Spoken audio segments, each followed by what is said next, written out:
Hello, my name's Gary, and this is episode 47 of EV Musings, a podcast about renewables, electric vehicles, and things that are interesting to electric vehicle owners. On today's show, we'll be talking about the future with Theo Priestley. Before we get started, I wanted to ask you, hopefully everyone who has tickets has been informed that the Fully Charged live show in Farnborough this year has been delayed until 2021. This is obviously disappointing, but it is the best decision given the times we're living in at the moment. The new dates are now the 18th, 19th and 20th of June 2021, and it's still at Farnborough. Our feature topic today is the future, especially when it comes to EVs, renewables, and what we can expect over the short, medium and long term. I'm joined today by Theo Priestley.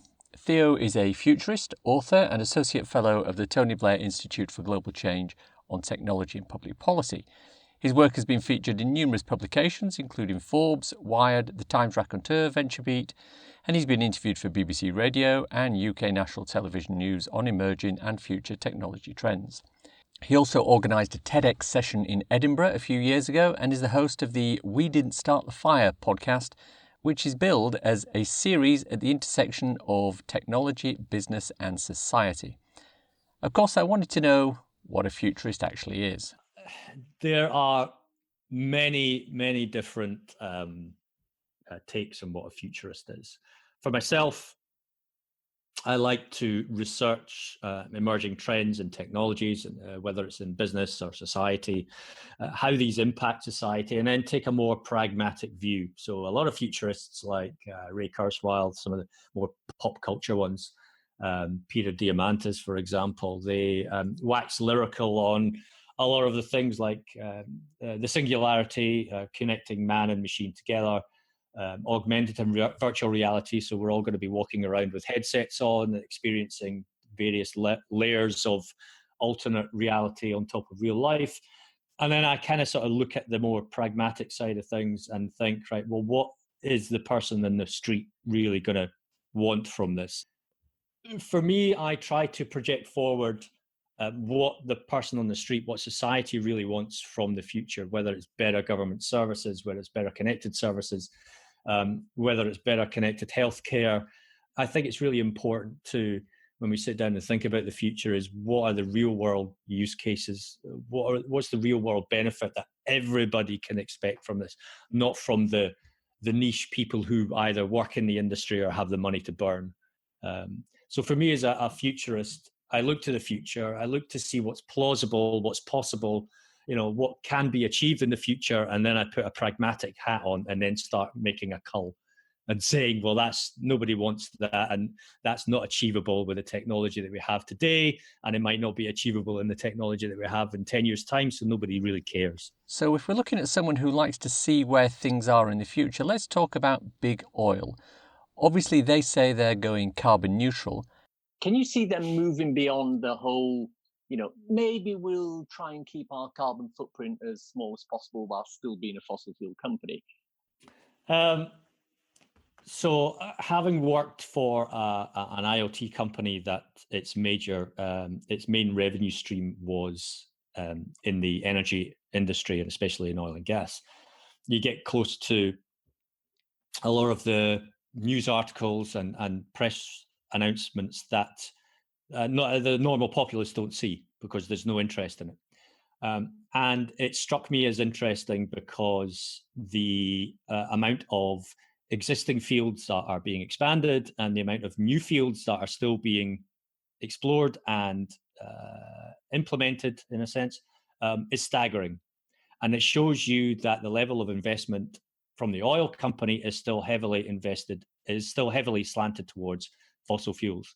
And I think someone did a calculation as well when the whole sort of Greta Thunberg, and there was a lot of interest there in what she was doing, and Greenpeace and everything else, were coming out with figures which were almost like, well, yeah, you've stated that you're moving towards wind and alternate energy, but your investment in there is almost like 5% of your revenue versus 95% that goes into oil. So although, from a living world perspective and pragmatic and societal, we're going to see big oil around for decades to come, The fact is that their transition is extremely slow, to alternate energy sources for production, for investment. So that's not happening fast enough.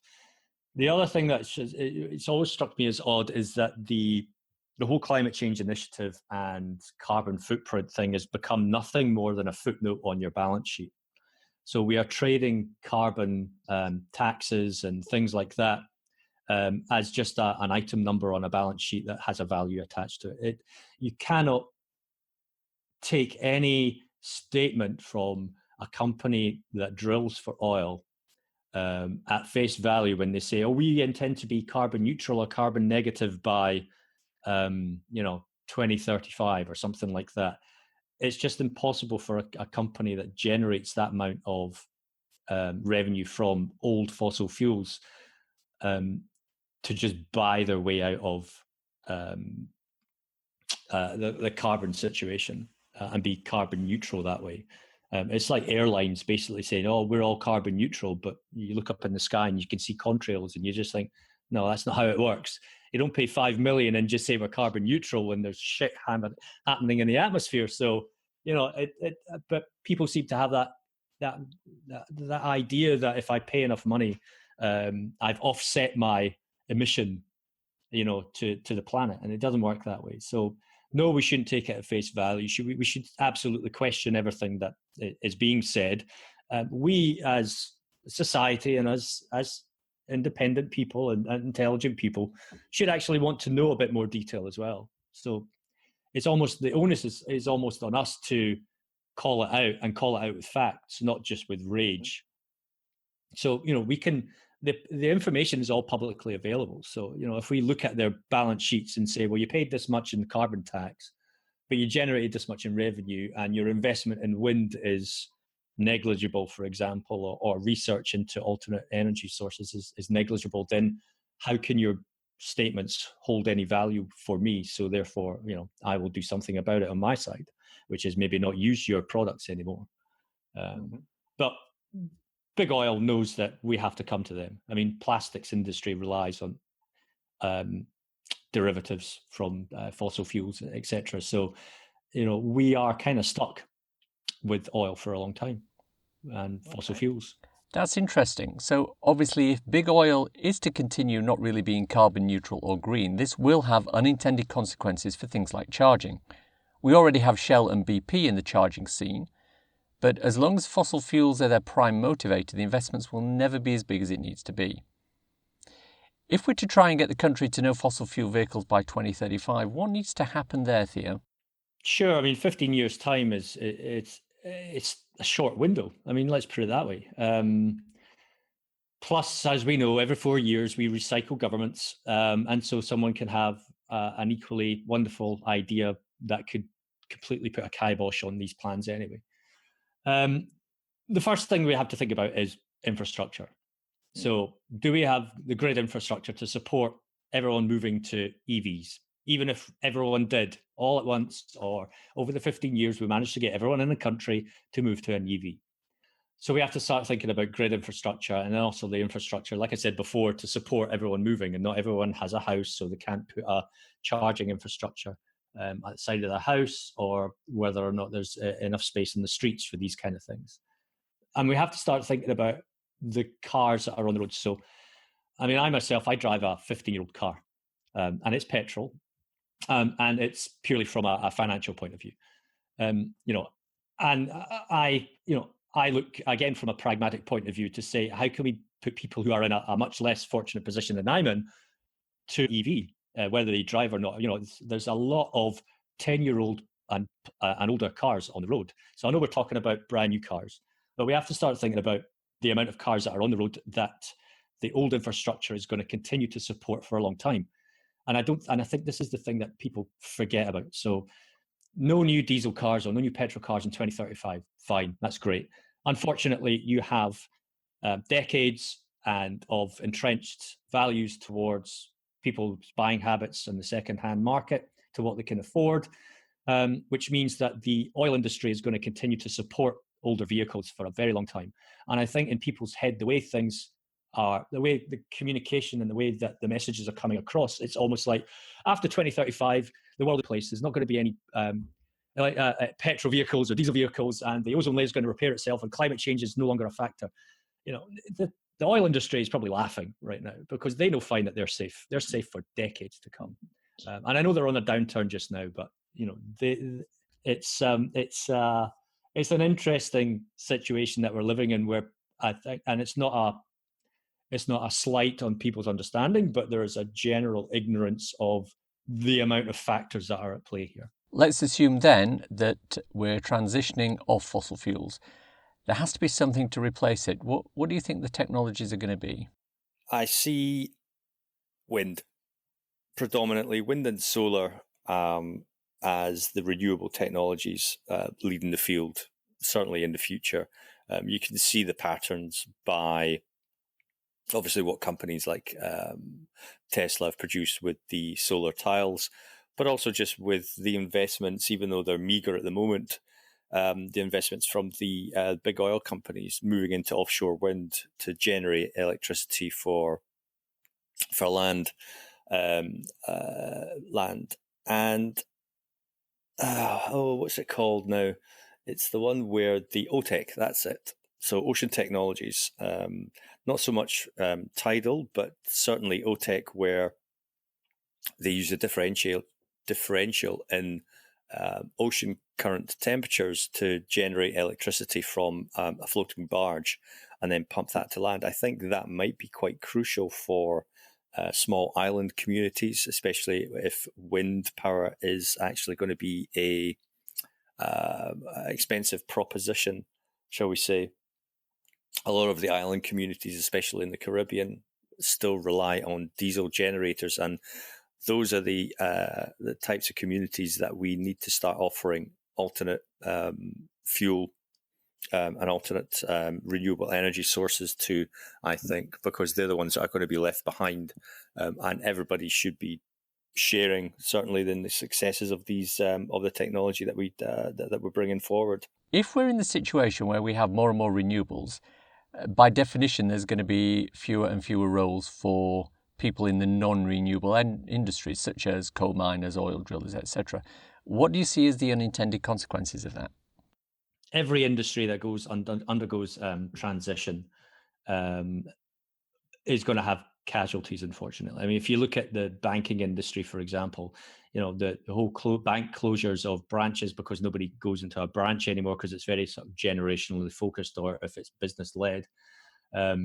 The rise of so-called challenger banks who take away a lot of the younger generation from traditional banks because they have a slicker way of opening processes, for example. And because they're all online, they therefore don't need bricks and mortar. They don't need people physically available on branch networks to support them. And therefore, the bigger banks want to move the same way, which is more nimble and more agile. And therefore, there are casualties there. And then what do? They make redundancies, but you don't see them retraining them. You don't. In fact, it's almost an unintended consequence that redundancies don't actually come with any retraining packages as part of a redundancy package. And I'm thinking this through just now because I'm just having this thought at the moment, is that if we see the same kind of thing with the coal industry, where there are mass redundancies because the coal industry is being turned on its head, and say gravity takes off, for example, you're not going to need the same level of skill or the same type of skill as you did when you operated a coal mine. So therefore, if you make those redundancies, are you duty bound or morally bound to retrain an entire workforce to find jobs elsewhere? The answer is probably no. Did we ever see that when there was the miners' strike and everything else? No. Will we see that again when there's maybe mass redundancies in call centers, when there's more higher automation and higher levels of machine learning intelligence applied to take calls and answer calls and things like that? No, they probably won't be there. It's it's part of society where people are made redundant and then they're left to fend on their own. So it's not really an unintended consequence. It's a fairly known consequence, and it's fairly cyclical now in, across different industries. Plastics and big oil. I mean, for sure, big oil's grip on obviously fossil fuels, they will try to reposition their main product and their main source of revenue as something that can benefit other industries, whether it's plastics, whether it's other petrochemical industries, whether it's pharmaceutical, for example. They will not give up on their main either happen. So again, we have to be very mindful of the length of time involved here and the timescales that we're talking about. It's not going to be 10 years. Maybe in the next 50 years, we will see a very slow, gradual transition, which will culminate into something big that future generations will take advantage of and actually enjoy the benefits of. But unfortunately, we're going to have to bear the pain of that. And so will a lot of other people who are working in these industries. One big bugbear that a lot of EV drivers have at the moment is the fact that they need to have numerous apps, cards and accounts to pay for their charging. Octopus Energy have recently introduced a pilot scheme where you can add the cost of fueling onto your electricity bill. Is this something you can see taking off? It's interesting that you asked that because I think being put into a utility bill like electricity is the first step.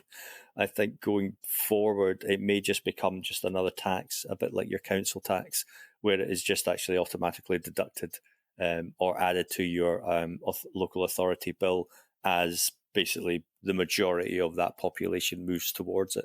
So it may be that when you take up a new property or take up a property and they say, one of the questions that they will ask in the future is, do you have an electric vehicle? And if so, then you will just be taxed rather than by the amount of electricity you use, because they'll all be using fixed amounts at some point. So yes, I think in the short term, it'll probably be added to directly onto your electricity bill or some other bill. I could probably see telephone companies like Vodafone doing things like this, to be honest, where you just charge onto a telecoms bill. But yeah, I see it happening. I see it being charged as a convenience or a utility in the future, just to make it easier for people to actually shift.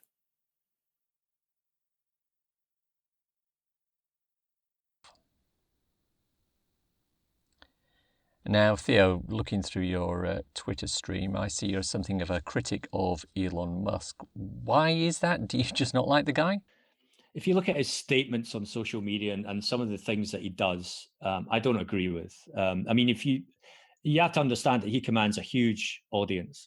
And not only that, but a lot of it is almost cultish in behavior. People would quite happily throw themselves in front of a Cybertruck for this guy.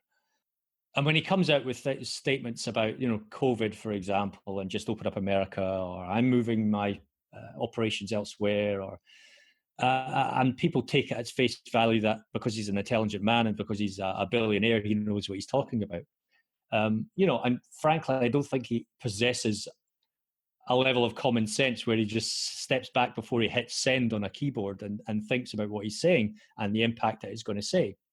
The other things as well, I mean, if you look at Hyperloop and the Boring Company and things like that, they haven't really delivered anything on the visions that he claimed to profess and want to deliver. I mean, the Boring Company, for example, this whole automated tunnel and blah blah blah just turned out to be just another tunnel. Hyperloop, I think, has just disappeared from memory for a lot of people. Although he gets around it by saying, "Oh, I had the dream. I'm open sourcing the dream, so it's up to everyone else to deliver." Yes and no. I think it's still ultimately his responsibility to help build those kind of sort of dreams. And I think that's a great point to finish. My thanks to Theo for his time. If you want to contact him, he is at TPRSTLY on Twitter. There's a link to his profile in the show notes. I would also recommend listening to his podcast, We Didn't Start the Fire, which connects his passion for the future with esoteric things such as the Alien franchise and developing video games and world building. It's time for a cool EV or renewable thing to share with you listeners. Britain's largest solar farm is about to be approved. As you know, we're big fans of renewable energy here on the podcast, and anything that can increase the amount of renewable energy going into the grid is a big win in our eyes. So we were very happy to see that a £450 million solar farm in Faversham, Kent, is about to get approved. The farm has 880,000 solar panels, and it will produce enough energy to power 91,000 homes. And for those who like the technical numbers, it's anticipated to have around 350 megawatts of capacity and is expected to be online in 2023. For more info, follow the link in the show notes. And that's the show for today. Hope you enjoyed listening to it. If you want to contact me, I'm the real Gary C on Twitter, or use the EV Musings Twitter account, MusingsEV. If you wanted a quick reference book to read on your Kindle, I wrote a little something called So You've Gone Electric. It's available on Amazon worldwide for the measly sum of 99p or equivalent, and it's a great little introduction to living with an electric car. Links for everything I've talked about in the podcast today are in the description. If you enjoyed this podcast, please subscribe. It's available on iTunes or wherever you get your podcasts. Please leave a review as it helps raise our visibility and extend our reach in search engines. I have a feeling that nobody actually listens to this part of the podcast, which is a shame. And to prove this, I'm adding in a little something extra for this episode. If you get to this part of the podcast, please tweet the phrase Tony Blair Institute for Global Change to me at MusingsEV, and the first one that appears on my timeline I'll contact and I will PayPal £10 to them. Thanks as always to my co-founder Simon. You know, he doesn't let his daughter watch any of the SpongeBob cartoons. It feels they're a bad influence. You have to understand that he commands a huge audience. And not only that, but a lot of it is almost cultish in behaviour. Thanks for listening. Bye.